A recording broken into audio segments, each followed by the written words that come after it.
आपने कभी सोचा है कि जिंदगी में अधिकांश लोग क्यों सालों तक स्ट्रगल करते चले जाते हैं और उनकी जिंदगी में, उनके हालातों में कोई परिवर्तन नहीं आता? और लोग जानकारी होने के बावजूद क्यों कुछ भी कर नहीं पाते हैं? बिकॉज वो बहाने बनाते हैं, दे मेक एक्सक्यूजेस। ये वीडियो बहुत पावरफुल है क्योंकि इस वीडियो के बाद आप बहाने बनाने बंद कर देंगे, क्योंकि इस वीडियो में मैं आपको देने वाला हूं एक नहीं, दो नहीं, तीन नहीं, 4 proven ways how to stop making excuses in life. तो ये वीडियो को आप लास्ट तक देखिएगा, चारों टेक्निक्स को, चारों पॉइंट्स और इनसाइट्स को ठीक से समझिएगा और इन चारों को अमल करके देखिएगा और मुझे जरूर कमेंट में बताइएगा आपको इन चारों में से कौन सी टेक्निक सबसे अच्छी लगी और किस एक चीज से आपको अपने बहानेबाजी को दूर करने में मदद मिली। Number 1, no buts. दुनिया में सबसे बड़े ड्रीम किलर्स पता कौन है? किंतु, परंतु, लेकिन। और बहुत सारे लोगों को मैं जानता हूं जो सही काम को करना शुरू कर देते हैं, लेकिन हर एक लाइन के पीछे में एक चीज लगा देते हैं। क्या? किंतु, परंतु, अगर, ऐसा, वैसा। तो आपकी लाइन के लास्ट में ये किंतु परंतु लगाना बंद कर दीजिए। मैं कर तो सकता हूं, लेकिन बात तो बन सकती है, लेकिन आपका बिजनेस तो बहुत शानदार है, लेकिन वैसे मेरे में टैलेंट तो है, लेकिन वैसे मैंने पिछली बार भी किया तो था, परंतु। Point is very simple my dear friend. आज के बाद आप ये किंतु परंतु हटा देंगे और जो सिर्फ आपने पहले बोला ना, उसी के साथ काम करेंगे। जो भी आप अकेले में खुद से बोलते हैं ना, it deeply impacts your subconscious mind. Very deeply it impacts your subconscious mind. और जैसे ही आप अपने शब्दों को बदलना शुरू करते हैं, आपकी ज़िंदगी में जादुई परिवर्तन होने शुरू हो जाते हैं, आपके रिजल्ट्स में मैजिकल परिवर्तन होने शुरू हो जाते हैं। आपकी सबकॉन्शियस माइंड पे सबसे ज़्यादा असर अगर किसी चीज़ का पड़ता है तो वो शब्दों का पड़ता है। जैसे ही आप शब्द बदलेंगे, आपका सबकॉन्शियस आपको सपोर्ट करना शुरू करेगा। आपका सबकॉन्शियस किंतु परंतु पे फोकस नहीं करेगा, लेकिन काम को करने पे फोकस करेगा। धीरे धीरे आप प्रोग्रेस करनी शुरू कर देंगे और जैसे जैसे आप इन शब्दों को बट, किंतु, परंतु, लेकिन, अगर, मगर को छोड़ देंगे, वैसे ही कामयाबी आपकी तरफ आना शुरू हो जाएगी और बहानेबाजी बंद हो जाएगी। दूसरा, very very important is dig deep. Dig deep. आप जब बहाने बनाते हैं ना, उसके पीछे अधिकांश समय में वजह पता क्या होती है? We lack perspective. We lack perspective. हम छोटी छोटी चीज़ों में, छोटी छोटी डिटेल में इतने उलझ जाते हैं और आज की समस्याओं में इतने उलझने लग जाते हैं कि हमें बड़ी पिक्चर दिखाई ही नहीं पड़ती। डर जाते हैं हम। आप उदाहरण के लिए समझिए, आप ना एक बड़े कमरे को देखना चाहते हैं और आपके पास देखने के लिए की होल है, जहां से वो चाबी जाती है ना, उस छोटे से छेद से आप उस कमरे को देखना चाहते हैं। अब आपके सामने में आपको क्या दिख रहा है? आपको एक छोटा सा एरिया उस कमरे का दिखाई दे रहा है, जिसमें एक सोफा है, जिसपे कुछ कपड़े बिखरे हुए हैं, वहां जूते बिखरे हुए हैं, और आपने अब अपनी राय क्या बना ली?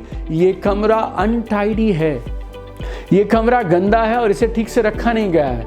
लेकिन जब दरवाजा खुला तो आपको मालूम चला सिर्फ उस एक सोफे के ऊपर में 3 चीजें बिगड़ी हुई थी, बाकी कमरा was spotlessly clean and tidy. लेकिन आपने वो देखा ही नहीं। जिंदगी में अधिकांश बार हमारे आलस की, बहानेबाजी की वजह भी यही होती है।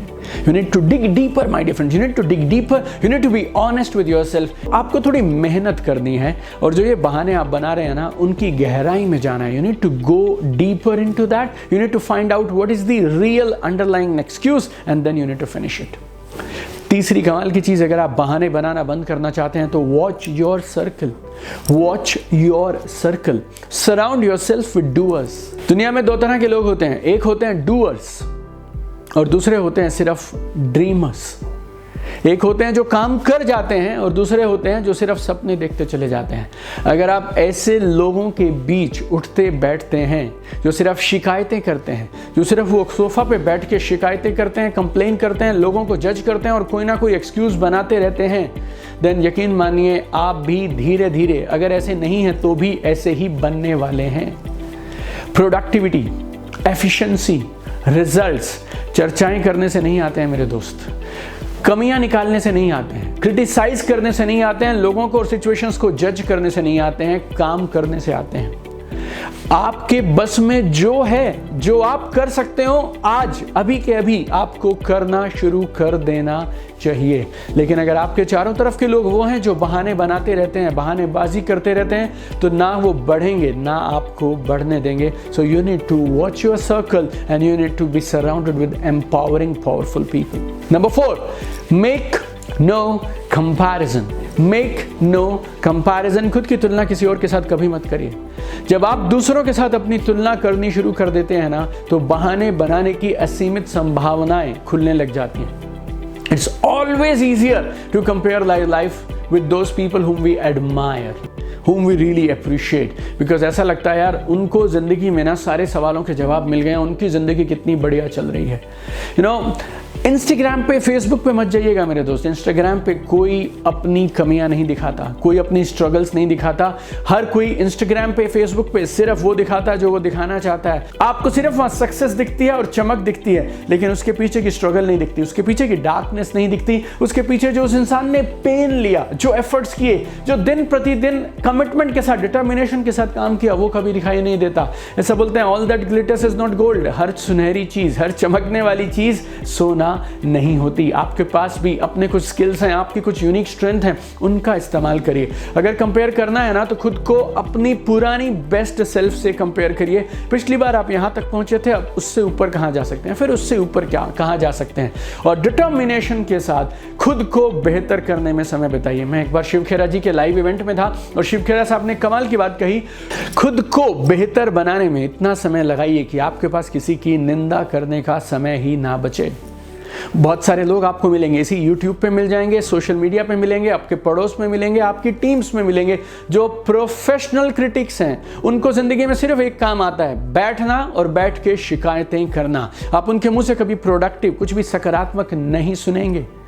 तो ऐसे लोगों से दूर रहिए और अपने लक्ष्य पर केंद्रित रहकर अपने आप को किसी से कंपेयर किए बिना सिर्फ आगे बढ़ते चले जाइए my dear friends. Swami Vivekananda ji बोलते थे, एक लक्ष्य ले लो, एक विचार ले लो, और जब तक उसकी प्राप्ति ना हो जाए तब तक रुको मत। And the same thing I want to remind you my dear friends कि जब तक लक्ष्य की प्राप्ति ना हो चलते चले जाओ। Keep rising my dear friends. I want to see you at the top. आइए मिलकर कमाल करते हैं, इस दुनिया को बेहतरीन बनाते हैं। Love you guys.